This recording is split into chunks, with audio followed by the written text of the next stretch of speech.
Sabe, às vezes as histórias mais incríveis não estão naquelas superproduções de cinema ou em livros gigantes. Elas estão ali, escondidas, bem na nossa frente. Às vezes, numa única folha de papel. Então vamos dar uma olhada nisso aqui.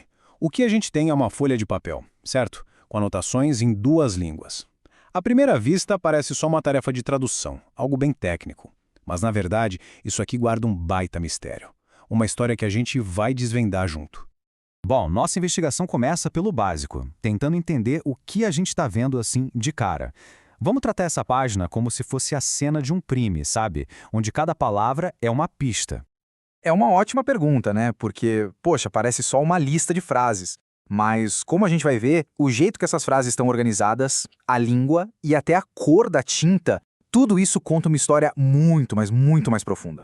Ok, agora a gente entra na parte quase forense da coisa. Vamos decodificar a linguagem frase por frase para sacar o contexto e a intenção por trás dessas palavras todas.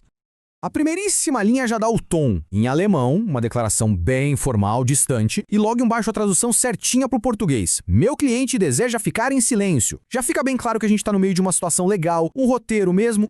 E o roteiro continua montando a defesa. Mas eu posso garantir que se trata de um caso isolado, do qual ele se arrepende profundamente. Cada palavra aqui parece que foi escolhida a dedo, sabe? Para uma declaração oficial, para ser dita na frente de alguma autoridade.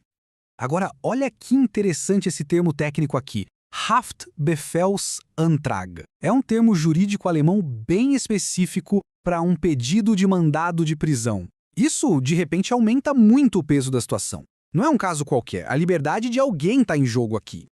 E a última frase formal vem para confirmar tudo, com o pedido direto para anular a ordem de prisão. Até aqui, tudo se encaixa perfeitamente. É um guia de tradução para um processo legal bem sério. Beleza. Com a linguagem decifrada, vamos para o próximo passo. Agora é a hora de agir como detetives mesmo e começar a juntar as pistas que a gente coletou. Então, vamos resumir. O que a gente tem é uma nota escrita à mão, com frases de defesa traduzidas com todo o cuidado do alemão para o português. Um documento funcional, objetivo. Mas as pistas não param por aí não. Se a gente chegar mais perto, repara num detalhe visual muito importante. 2 cores de tinta. A tinta preta é usada para quase todo o texto formal. E aí a vermelha aparece na tradução e em algo mais. Será que foi só para destacar ou é uma anotação feita em outro momento, com outra intenção? E isso leva a gente para a pergunta fundamental sobre quem escreveu isso. Quem é a pessoa por trás dessa nota? Um advogado super cuidadoso, um réu nervoso ensaiando o que vai dizer, ou quem sabe um tradutor, que é a ponte entre essas 2 pessoas?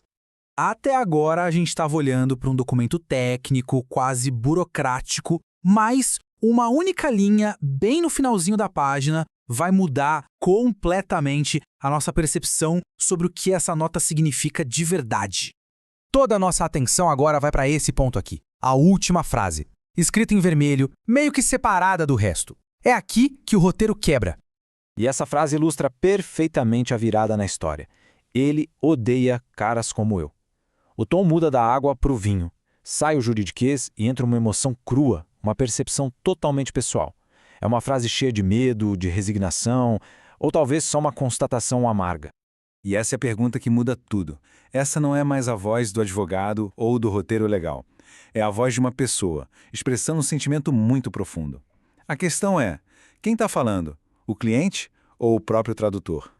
Com essa última pista, que é poderosíssima, o documento deixa de ser um simples roteiro de tradução para virar um baita mistério humano. Vamos explorar as possibilidades. Pensa bem, poderia ser a anotação de um advogado sobre o que o cliente dele está sentindo? Ou o próprio réu desabafando no papel? Ou, na teoria mais intrigante, será que foi um pensamento que escapou do tradutor? Uma nota pessoal no meio do trabalho só para registrar a tensão daquele momento? A resposta, infelizmente, não está na página. E aqui está a grande virada dessa análise toda. A gente vê a transformação acontecer. O que começa como um exercício técnico e frio se revela, na sua última linha, como o registro de um sentimento muito forte. Um momento de confissão, de medo, de vulnerabilidade, escondido ali no meio de frases de tribunal. E isso deixa a gente com uma reflexão final, né? Essa página é um lembrete muito poderoso de que por trás da formalidade, dos processos, dos protocolos, sempre existem pessoas. E às vezes, se a gente olhar com atenção, dá para ouvir a voz delas, mesmo que seja só um sussurro escrito em tinta vermelha.